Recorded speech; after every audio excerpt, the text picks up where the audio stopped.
Hello dear students. In today's class we will understand an interesting play, The Collectors, Part 5.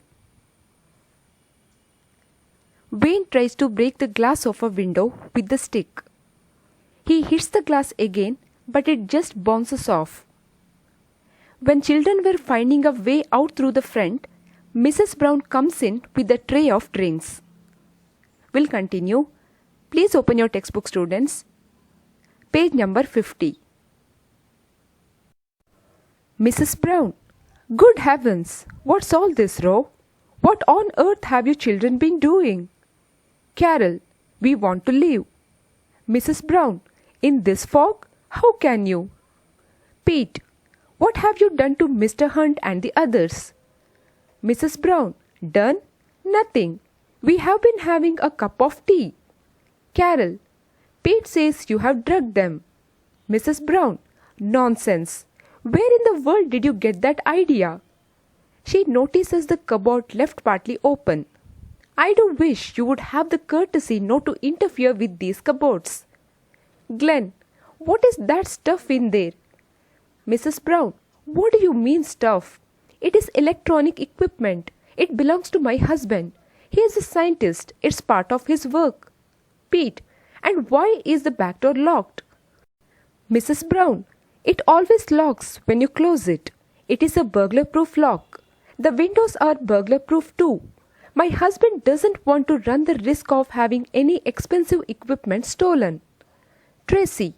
They have been trying to scare us, saying there was something strange about this house and about you.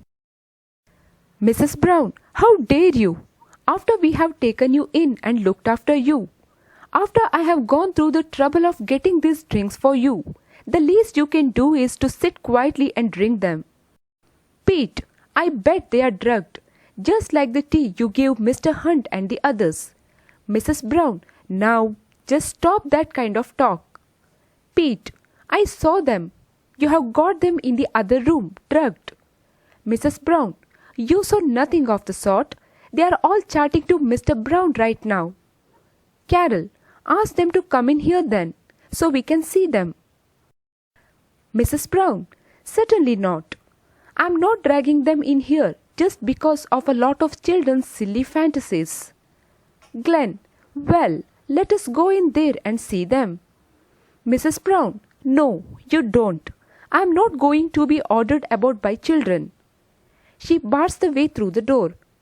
Carol, she can't stop us on her own if we all try to go. Mrs. Brown, all right, all right. I'll go and fetch one of your teachers, stupid children. She goes out. Dawn, see, she's going to bring them. Tracy, they aren't drugged at all. You were trying to scare us. Dawn, you're stupid, Pete. Tracy, it's an ordinary house and they are ordinary people. Dawn, frightening us like that, you're rotten. Pete, I know what I saw. Give us that walking stick, Glenn. Glenn, here you are. As Glenn gives Pete the stick, both Mr. and Mrs. Brown come in. Carol, where's Mr. Hunt? Mr. Brown, he won't be coming. And you had better drink. Pete, don't anybody touch that stuff. Mr. Brown, it will make no difference. You can't escape anyway. Wayne, oh no. Come on, Glenn, let's get past them. Glenn, right. He and Wayne make a rush for the door. One-armed Mrs. Brown brushes them away. They are sent flying across the kitchen. Meaning of a new word. Burglar-proof means protected against or designed to afford protection against burglary. A burglar is a thief who enters a house or other building by force. Moving on to the explanation.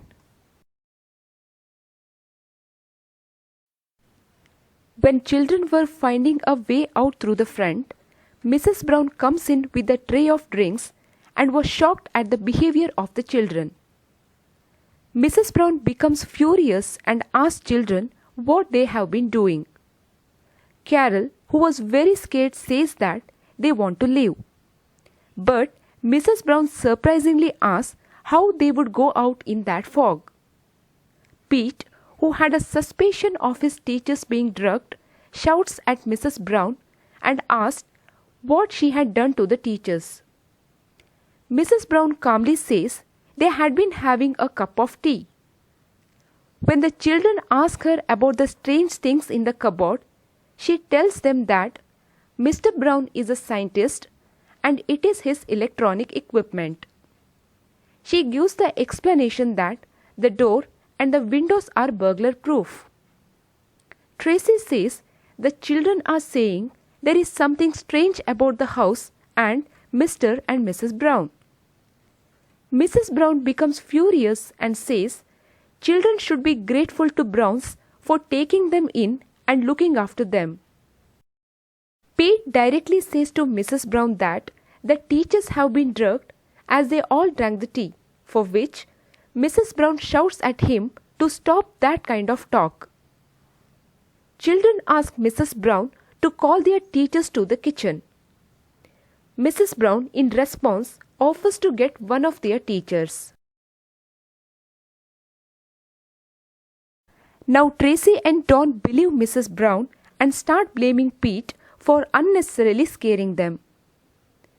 But Mrs. Brown returns with Mr. Brown instead of one of the teachers. Mr. Brown orders the children to drink the juice. But Pete asks his friends not to touch it as he had suspicion that the juice being drugged. When Glenn and Wayne try to escape, they are sent flying across the kitchen by Mrs. Brown.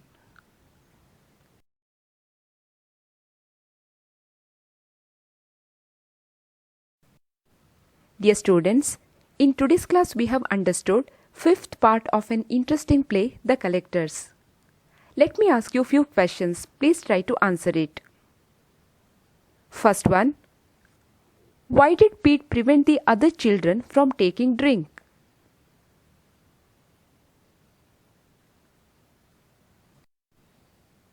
Yes, Pete prevented the other children from taking the drink because he suspected that it must have been drugged like the tea which his teachers had drunk. When children asked about the stuff in the larger cupboard, what explanation did Mrs. Brown give?